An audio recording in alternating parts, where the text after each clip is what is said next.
கிருஷ்ண பரமாத்மா அர்ஜுனனை பார்த்து கேட்கிறார், அர்ஜுனா, உலகத்திலே மிகச் சிறந்த பக்தன் யார்? அர்ஜுனனுக்கு ஒரு ஆசை, தன்னைத்தான் பக்தன் என்று அவர் சொல்ல வேண்டும் என்று இவனுக்கு ஒரு ஆசை. கண்ணா, நீயே சொல்லிவிடு, உலகத்தில் சிறந்த பக்தன் யார்? கிருஷ்ண பரமாத்மா, அர்ஜுனா, நீதான் பக்தன் என்று சொல்லப் போகிறார் என்று இவன் எதிர்பார்த்து கொண்டிருக்கிறான். கிருஷ்ண பரமாத்மா சொன்னார், அடுத்த ஊரில் உள்ள ராஜாதான் பெரிய அன்பன், பக்தன். இவனுடைய ஆணவத்துக்கு சரியான அடி விழுந்து விட்டது. அது எப்படி அந்த ராஜா அவ்வளவு பெரிய பக்தன்? வா, 2 பேரும் போய் பார்க்கலாம். கிருஷ்ண பரமாத்மாவும் அர்ஜுனனும் போகிறார்கள்.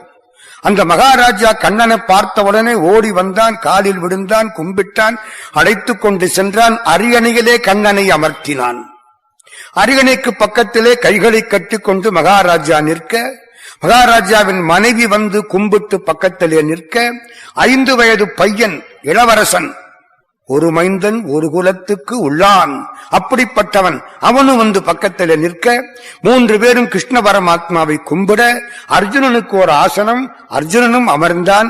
கண்ணபெருமான் இப்பொழுது அரசனை பார்த்து கேட்கிறார், அரசே, உன்னிடம் ஒன்றை வேண்டி வந்தேன், தருகிறேன் அப்படின்னு அரசன் சொல்லல. தருகிறேன்னு சொன்னா என்னதுங்கிற எண்ணம் இருக்குன்னு அர்த்தம். கண்ணா, உன் திருவுள்ளம்னா எல்லா சொத்தும் உன்னுடையது, நான் என்ன உனக்கு கொடுக்கிறது? தாயுமான சுவாமி பூவை எடுக்க போனாராம். பண்ணையன் உனக்கான பூசை ஒரு வடிவிலே பாவித்திரைஞ்ச ஆங்கே பார்க்கின்ற மலரூடு நீயே இருத்தி அப்பனிமலர் எடுக்க மனமும் நன்னேன்னாரு.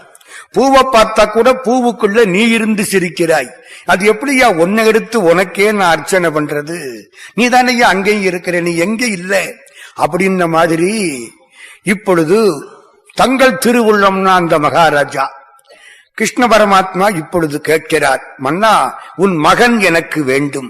இந்த 5 வயசு பிள்ளை பக்கத்துல நிக்கிறான். எப்படி வேண்டும் தெரியுமா? உன் மகனை உன் மனைவி பிடித்துக் கொள்ள வேண்டும். நீ அவனை உடைவாளால் 2ஆக வெட்ட வேண்டும். எனக்கு வலது பாதி வேண்டும். அர்ஜுனனுக்கு எப்படி இருக்கும்?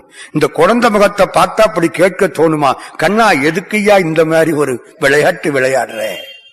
கிருஷ்ணன் தீராத விளையாட்டு பிள்ளை இல்லையா? ஏன் இப்படி? ஒன்னும் புரியாம நிற்கிறான். இன்னொன்று, அப்படி வெட்டும் பொழுது அந்த குழந்தையின் கண்களிலே இருந்து கண்ணீர் வரக்கூடாது. இது இன்னும் கடுமை. சரி, மகாராஜா பக்கத்திலே போக, மனைவி கைகளை பிடித்துக் கொள்ள, உடைவாளை உருவி மகாராஜா வெட்ட போக, குழந்தையின் இடது கண்ணிலே இருந்து கண்ணீர் கொட்டிவிட்டது. கண்ணபெருமான் நிறுத்தினார். நிறுத்தியாச்சு.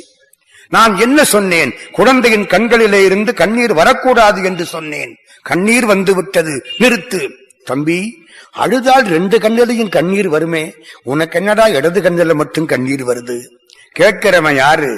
உலகத்தை எல்லாம் காப்பாற்றக்கூடிய பரந்தாமன்.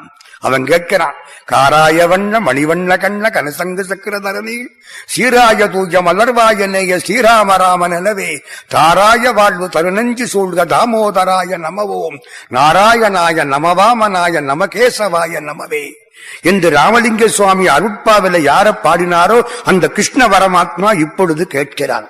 இந்த குழந்தை அழகா சொன்னது, கண்ணா, 5 வருஷமா அந்த உடம்ப வளர்த்திருக்கிறேன்.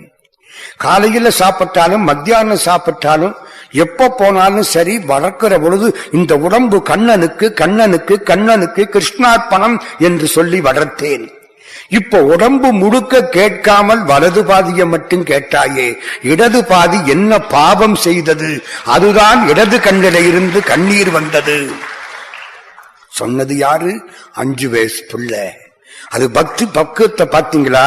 நம்மெல்லாம் பக்தன்னு சொல்றமே, அந்த குழந்தைக்கு பக்கத்துல கூட நம்மளால நிக்க முடியுமா? முடியலையே. 5 வயசுல இப்படி ஒரு ஞானமா? அர்ஜுனன் எந்திரிச்சான், கிருஷ்ணா, இந்த பக்தி எனக்கு வராதுப்பா. 5 வயசு பிள்ளைக்கு உள்ள ஆற்றல், பெருமை, சிறப்பு, பக்தி, அன்பு, ஈர அன்பு எனக்கு இல்லையே ஐயா. தலையை குனிஞ்சுக்கிட்டான்.